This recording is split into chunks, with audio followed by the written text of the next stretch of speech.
Little free libraries that are scattered throughout the Twin Cities are a way for people to share books with one another. Now a Robbinsdale man is giving people a way to do that with movies. As Delane Cleveland reports, it's a throwback to a bygone era. Before the days of streaming, if you wanted to watch a movie, you had to physically go to a video rental store, pick up a movie, and bring it home. For the most part, those days are long gone, but there's this blue box here in Robbinsdale that allows you to take a trip back in time. Everybody who drives past this and was, born before 2010 knows exactly what this is. Travis Stone is a movie lover with an extensive array of DVDs and Blu-rays. He has more than 600 movies in his collection. We've got the Indiana Jones original trilogy, which is a must for anybody. And now he's sharing those movies with others through this so-called little free Blockbuster. I have a lot of interest in movies and I collect a lot of movies. So when I end up with duplicate copies from upgrading or buying box sets, I used to give them to thrift stores and stuff, and that just wasn't very rewarding.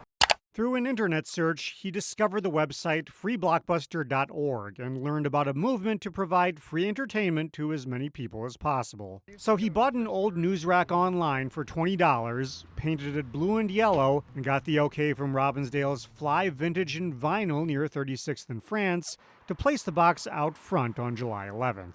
Blockbuster's vintage. This is vintage. I thought it would be a kind of a fitting tie-in. Once upon a time, Blockbuster was the top movie rental business in the United States with thousands of locations. Then competitors emerged, the company went bankrupt, nearly all of the stores closed, and people turned to streaming services. And if you limit yourself to streaming, you're missing tons and tons of movies. This is a way for people to watch some of those movies you won't find on Netflix, provided they still have a way to play them. Oh, it's rewarding, Hopefully nobody steals them all. I'm anticipating that will happen a couple times, but, you can't live your life to the lowest common denominator, so I'll just restock it, and I got lots of movies. In Robbinsdale, Delane Cleveland, CCX News. If you'd rather go out and see a show and have dinner too, you can do that in New Hope. Once again, here's Delane Cleveland. So this week's edition of Takeout Tuesday is going to be a little different. Yes, you could certainly bring your food home with you, but for the full experience, you're going to want to eat it here. I think it's a really cool idea to be able to eat and watch the movie at the same time, skip the extra trip before, At most movie theaters, the food experience centers around popcorn. But at the New Hope Cinema Grill, moviegoers, like these kids on a summer field trip, can enjoy a film while eating a full-blown meal. I think the kids are really excited about it. Personally, I think it's nice not to haul around like 50 different lunch boxes. We got food, we have drinks, friends and fun, and stage with music every Saturday night. Zach Pack bought the business a year and a half ago after the previous owner threatened to close it. I've worked here for 10, 11 years or so, and when the owner said they were going to shut her down, I just didn't want my home to go away. Owning a bar, restaurant, and a movie theater certainly comes with challenges.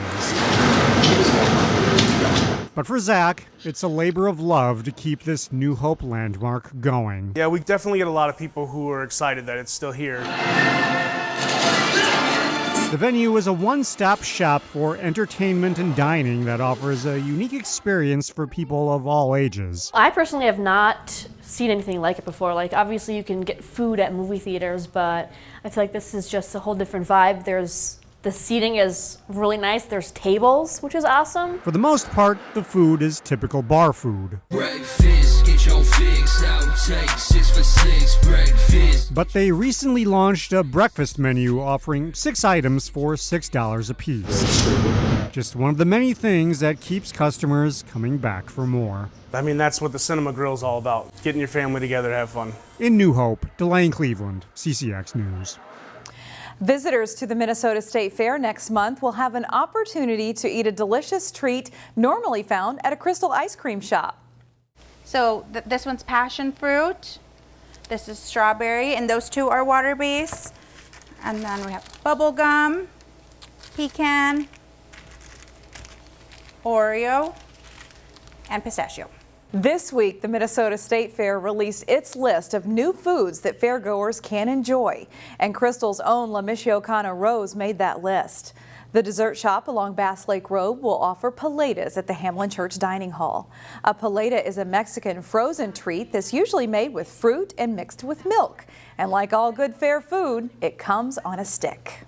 But it is a big deal. You know, if you're from Minnesota, you grew up in Minnesota, it's like the state fair is a big deal. So it is really exciting for me and my family. La Michoacana Rose is also debuting a new birthday cake paleta at the State Fair in honor of the Hamlin Church Dining Hall's 125th year at the fair. Brooklyn Center nonprofit CEAP is providing fresh produce again this summer. The annual Farm Fresh Fest kicked off on Wednesday. People can get in-season fruits and vegetables as well as other food. All the produce is grown at local farms.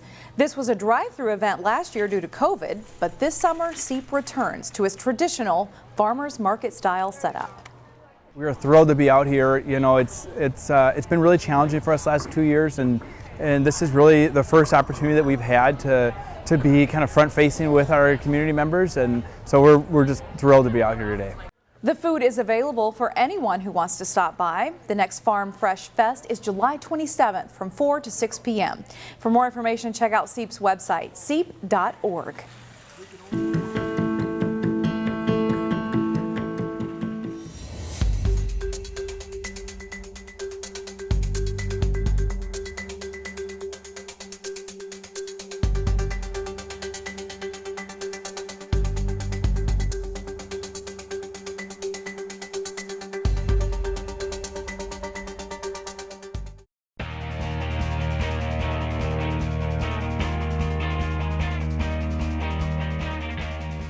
The CCX Sports Hall of Fame has inducted over 75 athletes and coaches into our hall since 2004. Today, a look back at one of the 2021 inductees, Derek Schreiner. Jay Wilcox has his story. He's one of the most accomplished wrestlers ever in the Northwest suburbs. We welcome 2008 Wayzata graduate Derek Schreiner into the CCX Sports Hall of Fame. Schreiner won 3 state titles, 112 pounds as a sophomore, 119 as a junior, and 140 as a senior for the Trojans. But he didn't start out dominating on the mat. My first state title, actually leading up to that, I would say a good wrestler, but I wasn't a great wrestler. When I had joined in my 7th grade year, my record was actually like 5-18. I was not very good. And then my 8th grade year, I went 11-12, so I just broke even. And then just about broke even. And then my freshman year, I didn't even make it to the state tournament. I had a pretty good year, went 37-7, but I took 3rd at sections and didn't make it to the tournament. And I remember after that, I just realized that I never wanted to feel that close to something and not being able to accomplish it again.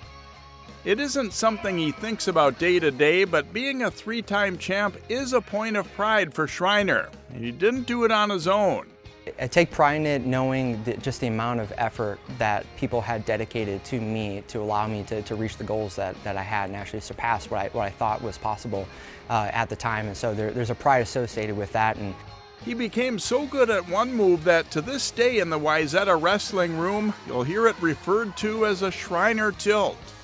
They told me about that. It was not called that when I was here at all. And then a couple years after I graduated, someone had mentioned that. That's definitely not the name of the move. I did not invent it in any way, but it was something that I did use quite heavily while I was in high school. And so obviously it was an honor that they continue to call that. But the tilt series that he went out and kind of started to master in that 9th and 10th grade year of his career, when he springboarded, that first state title and all that success.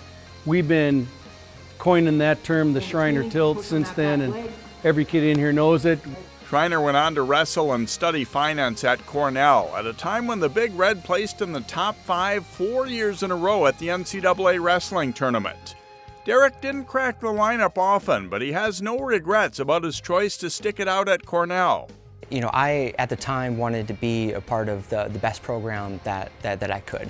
And Cornell was something that gave me exactly what I was looking for. And I knew there was going to be challenges. You step in that room, and everyone you're up against is a 1, 2, 3, 4-time state champs from their respective schools. And there's probably 35 guys on the team, and only 10 actually get to make the team. But it was where I could develop the most as a person and as a wrestler. And ultimately, I didn't achieve the success I was looking for, but I grew as a person, and I think ultimately that was what was important. It's actually me who's looking back at you guys now and seeing what you guys are doing on the mat and in awe at the level of talent that's in this room and the successes that you guys have already had. Schreiner put his Cornell degree to good use, and he's doing well in the business world. When I graduated Cornell, I went to New York City. That's very much a different animal than Minnesota and Ithaca, New York. It took me a little while to adjust, but I jumped into the finance world out there, working in advisory at first and then working ultimately for an investment company. Was out there for 8.5, almost 9 years, and then just recently moved down to Dallas, Texas. My wife's from Texas originally, and they have an office down there, the firm I'm working for, and so now I've relocated down there, which has a much more Midwestern feel associated with it. And though it's been some time since Derek Schreiner was winning championships and helping Wayzata Wrestling elevate its level, he's not forgotten at his alma mater. He had the skill set, the knowledge base, he had the right character, and he's who you want your kids to be around, and he's who you want your kids to become. Congratulations again to Derek for being part of our 2021 class. Watch for the 2022 class on the CCX Sports Hall of Fame special coming up Labor Day weekend. That's all for sports. I'm John Jacobson.